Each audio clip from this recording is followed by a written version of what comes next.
ফায়াজ তায়েব সাহেব চলে গেলেন মানেটা কি?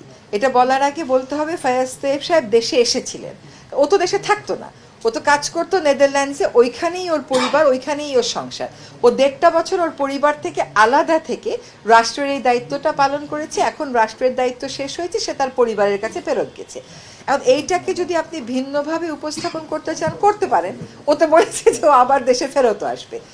আমাদের রুট তো এখানে, ও তো এখানে কাজ করতো না, ও তো কাজ করে বিদেশে, ওর চাকরিটাই ছিল বিদেশে।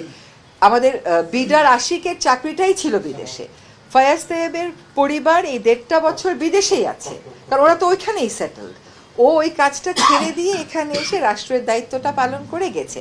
ও যে এই টেলিযোগাযোগ সেক্টরে রিফর্মগুলো করেছে, এগুলো অনেকের পছন্দ হয়নি, এই তারা এই কথাগুলো বলছে, গোপনে চলে গেছে। তখন কোনো উপদেশে যদি আমাদের দায়িত্বের পরে আমরা বিদেশে যাই, তাহলে আমি চলে যাব বেলাতে, সেখানে আমার অলরেডি একটা ইনভিটেশন আছে এপ্রিল না মে মাসে, আমার সেটাও মনে নাই, আমি সেখানে যাব, আর আমি কি একটা ঘোষণা দিয়ে যাব যে ভাই আমি অত তারিখে অমুক মিটিংয়ের জন্য অমুক দেশে যাচ্ছি? এটা তো কেউ ঘোষণা দেবে না।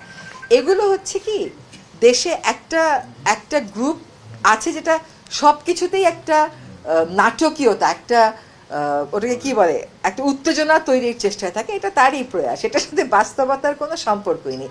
বরং আমাদের অ্যাপ্রিসিয়েট করা উচিত ছিল যে 1.5 বছর সে তার পরিবারকে রেখে এসে দেশের জন্য কাজ করেছে।